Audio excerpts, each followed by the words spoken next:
I was born on the Darcy farm in Houston County, Texas, and that was on Neches River.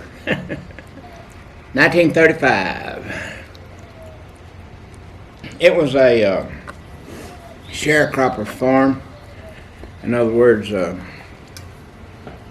the owner of the land got 50% of the profits off our raising cotton, and we got 50%, half of it. And a lot of work, a lot of cotton. The Houston Chronicle. The Houston Post was a better paper, a more popular paper. And not too many people wanted the Houston Chronicle. Well, how'd you deliver the papers? On a horse. What's your horse's name? Betty. Betty. I say, you ready, Betty? She said, oh. But you didn't know which way to go. But No, Betty did. the horse knew the route. I didn't. I forgot it. I'd had to go back and get the horse. My brothers would come home on the weekend, and they'd want to drive me around on the paper route. Well, every time I'd have to get on a horse after they let me loose on all my papers, so the horse knew the route. See, he knew all the shortcuts and everything. I'd go knock on doors because I was broke.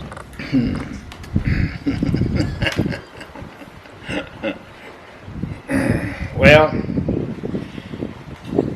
I had to get up real early because I lived about 12 miles from the school. And the old bus took a long time going to the school and coming back. So I had to get up pretty early. Daylight would wake me up. And I had to do my chores. And my brother Jimmy, he milked the cows for me. But he didn't stay around long. He went to college to become a preacher. And when he got out of college, he was a missionary to South America.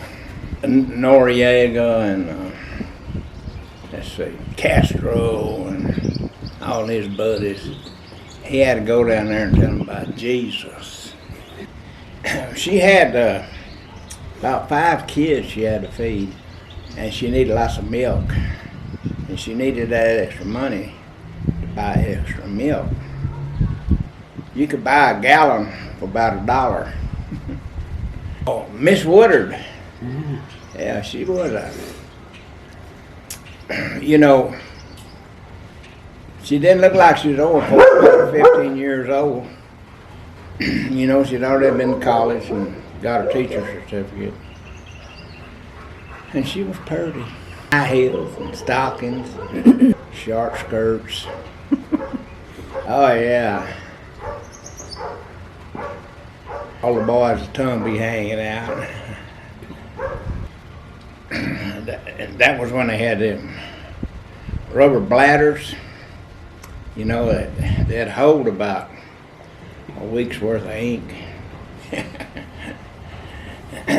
You could only fill one up about 3 times on a full bottle of ink. And they were great for slinging ink, And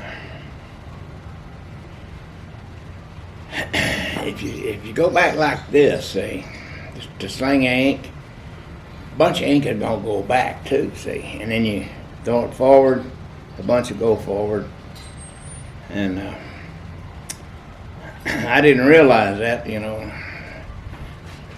usually I was in front of her because she had to keep an eye on me, and when I turned around to throw ink, well, she'd get it, you know. I mean, her pretty white blouse. And she was only like, 20 years old, just a young lady. I loved her. I wanted to go to the football game, see, so I do my best to get on the team. Because if you get on the team, you're going to get on the school bus that carries them to the games. So I was good ends. I was either left end or right end, and I was real fast. I could outrun everybody in school. I was that fast. And so that's how I got to go to all the football games. I was an end, yeah. Knocked my 2 front teeth out. Broke them off anyway.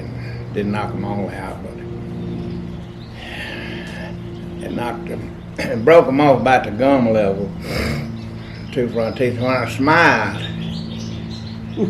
you could see that big old open gap. It wasn't too pretty, so Mother took me to the dentist, and slowly got them kind of fixed. They made me a partial, you know. I gotta flop them things around. I gotta take them out, you know, and show them to the kids at school and stuff like that. And they go crazy. I was elected, and I didn't know it at the time, but the school had elected me a cheerleader, a boy cheerleader. And of course I'd have never gone out to be a cheerleader. And I was very embarrassed about being a cheerleader. So that was something else. Dadgone cheerleaders painted me up. You know, put a lipstick on my lips and mascara all over my eyes. I didn't know anything about it. Then when I got to the game and woke up, everybody looking at me laughing their heads off, you know. So I finally looked in the mirror and saw what happened. This one, where is she? I think that's her right there. But she was always getting them girls to do something that was kind of shady. And she's just full of spunk, you know, full of energy, wanting to have fun. But I was elected cheerleader, you know. I didn't go out to be a cheerleader. I didn't go, you know, I didn't go to the gym, or everybody go to the gym and try out to be a cheerleader. I didn't do that, you know. I was just told I was a cheerleader. I was very embarrassed about it because, you know, I didn't want to be a sissy.